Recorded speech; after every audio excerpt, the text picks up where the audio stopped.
इस अवसर पर प्रकट करें।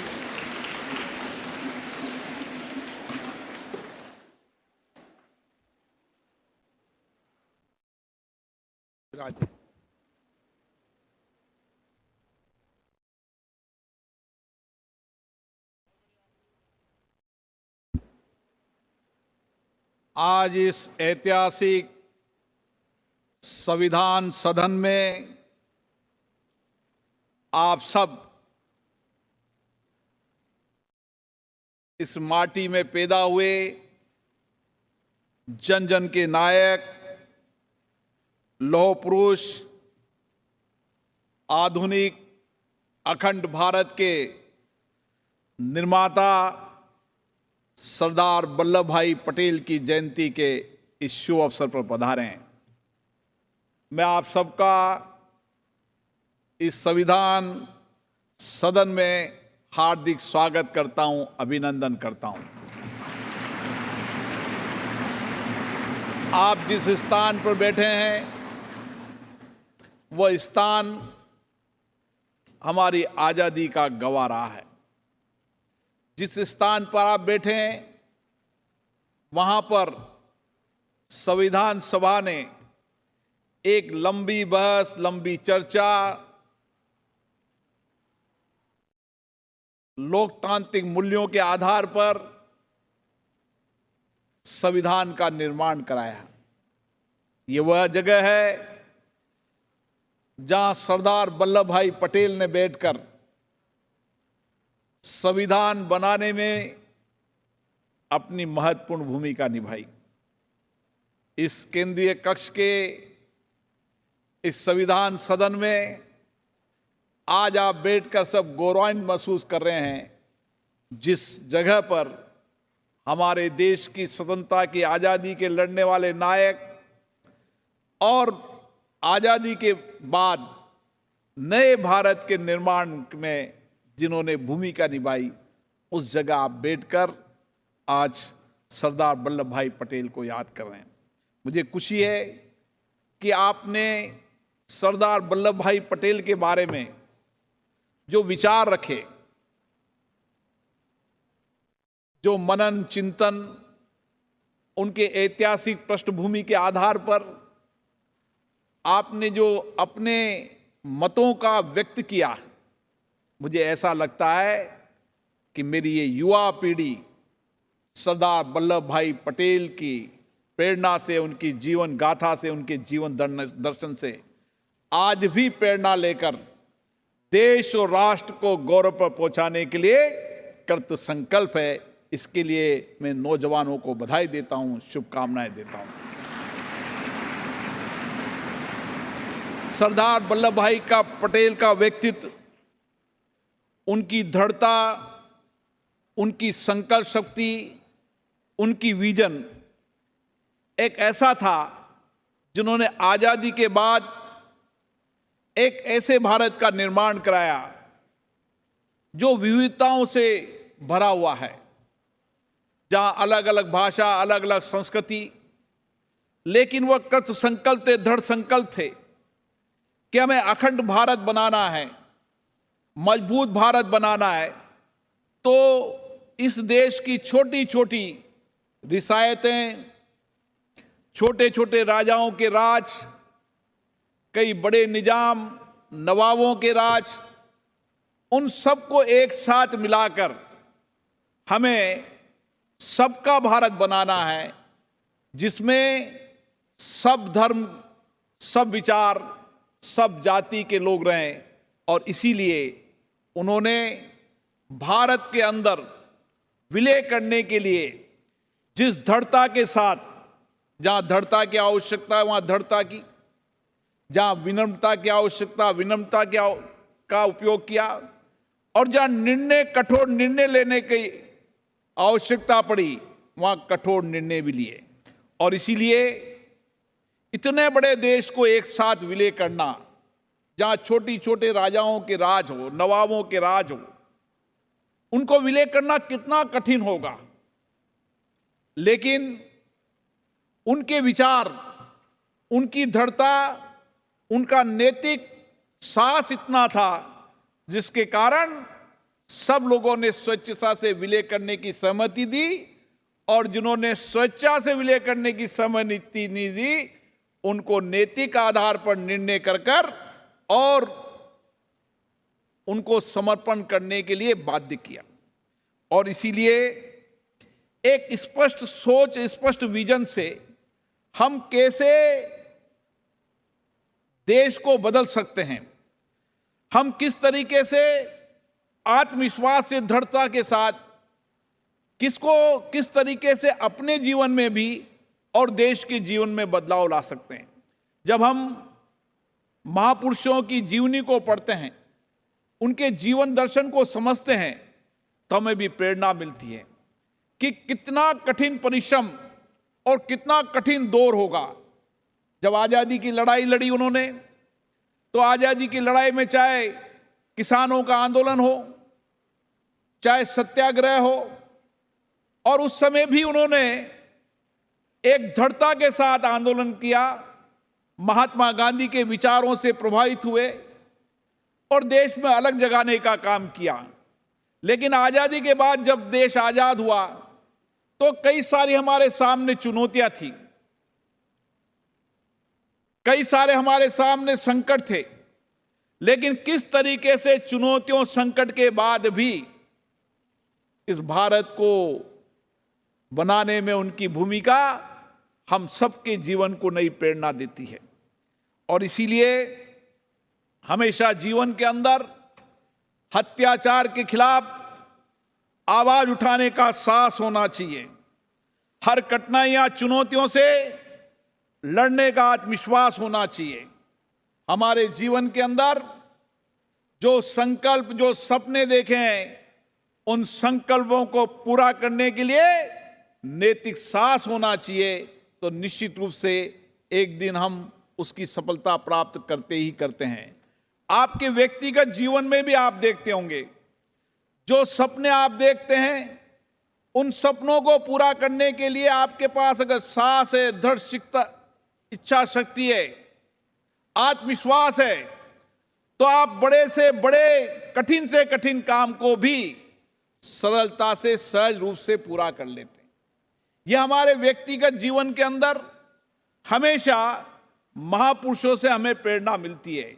इसलिए भारत के अंदर महापुरुषों की जयंती मनाने का हमारा उद्देश्य यही है कि ये माटी, ये धरती जिसने बहुत सारे महापुरुष पैदा किए, जिस धरती पर कई आध्यात्मिक धर्म के लोग जिन्होंने देश और दुनिया में बदलाव का रास्ता अपनाया, इस धरती पर वो लोग हुए जो आज भी उनके संदेश, उनके विचार दुनिया को दिशा देते हैं। इसलिए हम सब इस धरती को नमन करते हैं। हम सबका सौभाग्य है कि हम भारत की धरती पर पैदा हुए हैं। इसलिए इस विशालता, विविधता वाले देश के अंदर हमने लोकतंत्र को सशक्त किया, मजबूत किया। जब देश आजाद हुआ था तो लोगों ने कहा था, इतना बड़ा देश, इतनी सारी विविधताएं, इतने धर्म को मानने वाले लोग, कैसे भारत में लोकतंत्र चलेगा? लेकिन लोकतंत्र हमारे जीवन का हिस्सा रहा है। लोकतंत्र, मदर ऑफ डेमोक्रेसी, भारत की पहचान रही है, संस्कृति रही है, विचार में रही है। आप जब मदर ऑफ डेमोक्रेसी को देखेंगे, कितने साल पहले हमारे वेदों के अंदर, हमारे लेखों के अंदर, हमारे शिलालेखों के अंदर कितने ऐसे विचार लिखे हैं। जब हम गांव के अंदर, उस शहर के अंदर सभा समिति के आधार पर निर्णय करते थे। इसलिए लोकतंत्र हमारे आचार विचार में रहा। और दुनिया के अंदर ये सब दुनिया देख रही थी कि इतने बड़े देश के अंदर लोकतंत्र सहज रूप से चल पाएगा, नहीं चल पाएगा। लेकिन आज हमें गर्व है कि लोकतंत्र हमारी ताकत है, सामर्थ्य है।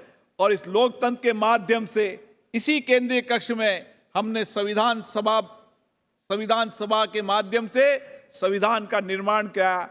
इसी केंद्रीय कक्ष में बैठकर हमने देश के आर्थिक, सामाजिक परिवर्तन करने के लिए बड़े बड़े निर्णय लिए। आज 75 साल बाद हम दुनिया के अंदर कह सकते हैं, भारत हर क्षेत्र के अंदर आगे है। भारत के नौजवानों की सामर्थ्य, उनकी सोच, उनका चिंतन, उनका इनोवेशन उनकी समृद्ध ताकत है कि आज दुनिया के अंदर भारत नेतृत्व कर रही है, तो आप जैसे नौजवानों के कारण कर रही है। इसलिए नौजवान साथियों, ये 25 साल हमारे जीवन में महत्वपूर्ण है। आपकी उम्र 18 साल है, 20 साल है, 17 साल है। 25 साल इस भारत के नवनिर्माण के हैं और हमें सरदार वल्लभ भाई पटेल के विचारों पर लेकर चलना है। हमें ऐसे दूरदर्शी नेतृत्व जिन्होंने भारत को एक नया विजन दिया, जिन्होंने भारत के सामर्थ्य, शक्ति, ताकत को बढ़ाया, ऐसे विजन और दूरदर्शी नेतृत्व वाले प्रधानमंत्री माननीय नरेंद्र मोदी जी आज देश में नेतृत्व कर रहे हैं। यह हम सब के लिए गौरव का विषय है। इसलिए मैं आपसे आग्रह करना चाहता हूं, आज हम यहां से नई प्रेरणा लेकर जाएं, नई ऊर्जा लेकर जाएं, नए आत्मविश्वास लेकर जाएं। हमारे स्वतंत्रता सेनानियों और जिन्होंने देश के बाद नवनिर्माण किया, उनके विचारों से ओतप्रोत कर जाए। देश हमारे लिए सबसे पहले है और इस देश को आगे बढ़ाने की जिम्मेदारी मेरी है। मेरे कार्यों से, मेरे व्यवहार से, मेरे नए विजन से, सोच से, मेरे हर काम से देश आगे बढ़ेगा। अगर देश का हर व्यक्ति सोचे कि मुझे देश को आगे बढ़ाना है, जिस क्षेत्र में भी काम कर रहा हूं, जहां भी पढ़ रहा हूं, तो मैं अच्छी पढ़ाई करूं। अगर मुझे दुनिया के अंदर सबसे बड़ा आदमी बनना है तो इस संकल्प के काम करूं। ये जब सब देशवासी एक साथ सामूहिकता के साथ छोड़ेंगे तो देश आगे बढ़ेगा। और यही हमारा संकल्प है कि हम सब लोग, चाहे स्कूल में पढ़ते हैं, कॉलेज में पढ़ते हैं, लेकिन हम दुनिया में सबसे आगे हैं और मेरे से बड़ा आत्मविश्वास और दुनिया में बदलाव लाने की सामर्थ्य और शक्ति मेरे में है। यही संकल्प लेकर जाना है और मुझे आशा है ये संकल्प आपके जीवन में नई दिशा देगा, नई प्रेरणा देगा। मैं आपको पुनः सरदार वल्लभ भाई पटेल की जयंती पर बहुत बहुत हम नमन करते हैं। उनके जीवन आदर्शों की किताबें यहाँ पढ़ी है, अपने जीवन में उन किताबों को पढ़ें और जितनी उनकी किताब और जीवन दर्शन को समझेंगे, आपको उतनी संघर्ष करने की ताकत, ऊर्जा आपके अंदर होगी और ऊर्जा, ताकत से, उस सामर्थ्य से आप नए भारत का निर्माण कर पाएंगे। आप सभी को बहुत बहुत धन्यवाद। अब मैं सभी नौजवान साथियों से कहना चाहता हूं कि हम राष्ट्रीय एकता दिवस की शपथ लेंगे। सब खड़े हो जाएं, अपना हाथ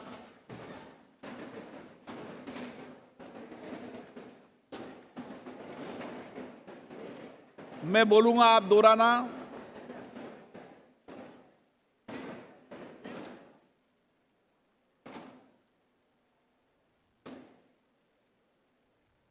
मैं सत्यनिष्ठा से शपथ लेता हूं कि मैं राष्ट्र की एकता और अखंडता और सुरक्षा बनाए रखने के लिए स्वयं को समर्पित करूंगा और अपने देशवासियों के बीच ये संदेश फैलाने का भरसक प्रयास करूंगा। मैं शपथ लेता हूं कि अपने देश की एकता की भावना से ले रहा हूं, जिसे सरदार वल्लभ भाई पटेल की दूरदर्शिता एवं कार्य द्वारा संभव बनाया जा सका है। मैं अपने देश की आंतरिक सुरक्षा सुनिश्चित करने के लिए अपना योगदान करने का भी सत्यनिष्ठा से संकल्प लेता हूं। जय हिंद। भारत माता की, भारत माता की, भारत माता की।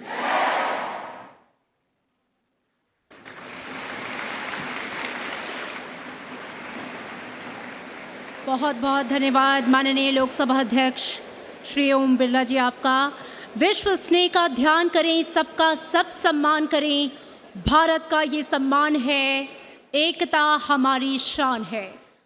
और हमारा सौभाग्य हमारे बीच रितु खंडूरी भूषण स्पीकर उत्तराखंड विधानसभा मौजूद हैं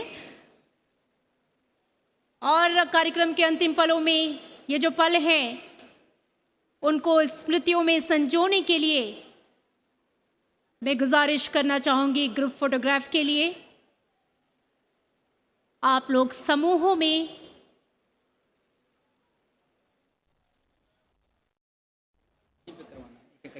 यहीं पर आ जाएंगे, बाहर नहीं जाना। अच्छा वो अनाउंस कर दिया स्पीकर का।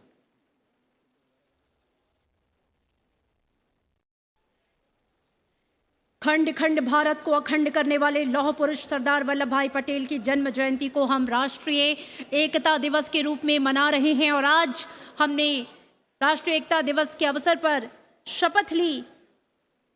हमारे बीच रितु खंडूरी भूषण जी स्पीकर उत्तराखंड विधानसभा मौजूद हैं। साथ ही ग्रुप फोटोग्राफ के लिए मैं आमंत्रित करना चाहूंगी माननीय लोकसभा अध्यक्ष श्री ओम बिरला जी को और साथ ही सीक्वेंस में मैं आमंत्रित करूंगी सबसे पहले मॉडर्न स्कूल बाराखंबा रोड के जो छात्र छात्राएं हैं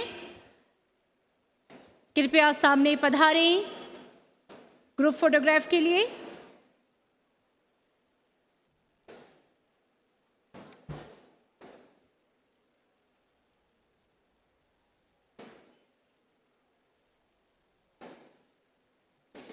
ये पल अपने आप में बेहद ऐतिहासिक, ये क्षण स्मृतियों में संजो लेने का है।